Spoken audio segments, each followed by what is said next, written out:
توفیق جامعی حافظہ اللہ۔ تو میں شیخ سے گزارش کرتا ہوں کہ آپ بھی اپنے صدارت خطاب سے لوگوں کو مستفید فرمائیں۔ السلام علیکم ورحمۃ اللہ وبرکاتہ۔ الحمد للہ رب العالمین الذي علم بالقلم والصلاة والسلام على سید المرسلین وعلى آلہ واصحابہ وآل بیتہ اجمعین، اما بعد۔ اعوذ باللہ من الشیطان الرجیم من ہمزہ ونفخہ ونفثہ، بسم اللہ الرحمن الرحیم۔ یا ایہا الذین آمنوا قوا انفسکم واہلیکم نارا۔ ذی وقار علماء کرام، ذمہ داران مکتب عبدالحکیم، سامعین اور سامعات، عزیز طلباء و طالبات، اللہ رب العالمین کا بے انتہا شکر ہے کہ اللہ کے فضل و کرم سے آج ہمیں یہاں بیٹھ کر کے بچوں کی زبان سے ایسی باتیں سننے کو ملی کہ ہمارا ایمان بھی تازہ ہوا۔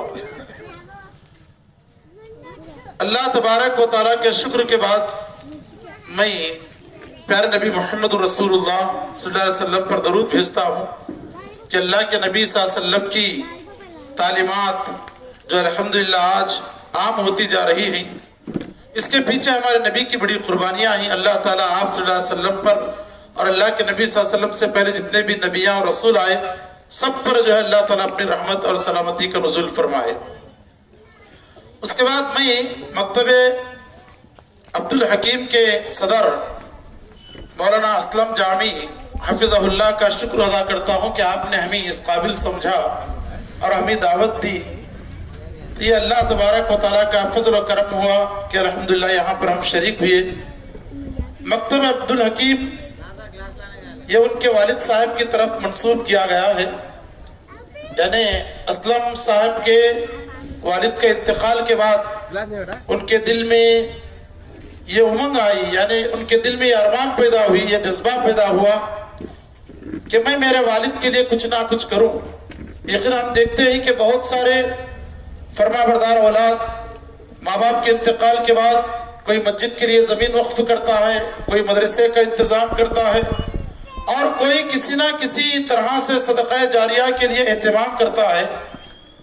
مولانا اسلم جامی حفظہ اللہ نے اپنے والد کے نام سے مکتب کھولا اور آج الحمدللہ یہ مکتب پھیلتا پھولتا ہوا ہم اپنے آنکھوں سے دیکھ رہے ہی۔ ہم دعا کرتے ہیں کہ اللہ تعالیٰ ان کے مقاصد میں انہیں کامیابی عطا فرمائے اور ان کے والد کے لیے صدقہ جاریہ بنائے، اور اس مکتب کو اللہ تبارک و تعالیٰ ایک بہترین بڑے اور جامعہ کی شکل میں اس آگے چل کر کے ایک مدرسہ اللہ تعالیٰ بنانے کی توفیق عطا فرمائے۔ اس کے بعد میں مولانا حبیب اللہ عمری حفظہ اللہ کا بھی شکر ادا کرتا ہوں اور ان کے حق میں دعا کرتا ہوں کہ وہ جو بھی خدمات انجام دے رہے ہیں اللہ تعالیٰ ان کے ان خدمات کو قبول فرمائے۔ بھائیو، وقت کی کثرت ہے، یعنی وقت تیزی کے ساتھ بڑھتا جا رہا ہے۔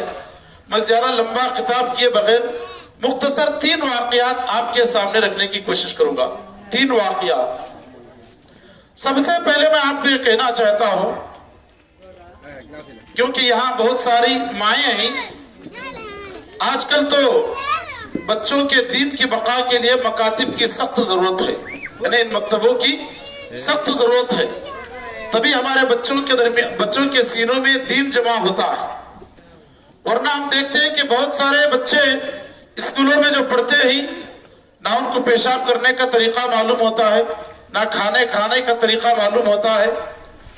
بچے صبح میں ٹیوشن جاتے ہیں، اسکول کا ٹائم ہوتا ہے تو اسکول جاتے ہیں، پھر شام میں ٹیوشن جاتے ہیں، ان کو کچھ بھی دینی تعلیم نہیں دی جاتی، نہ ماں باپ اس کا خیال کرتے ہیں، نہ ہی بچے کو اس بات کا خیال ہوتا ہے کہ میں دین کے لیے کچھ سیکھوں یا دینی تعلیمات کچھ حاصل کر سکوں۔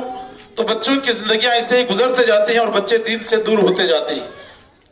میرے بھائیوں، تو مکاتب جہاں ہمارے قائم ہوتے ہیں یہ ہماری خوش نصیبی ہے، تو وہیں پر ماں کی گود جو سب سے پہلا مدرسہ ہے۔ ماں، یہ دیکھنے میں 3 الفاظ کا مجموعہ معلوم ہوتا ہے، ماں یعنی میم الف نون غنہ، ماں، مگر اس کے اندر اللہ تبارک و تعالیٰ نے بہت ساری باتیں جمع کی۔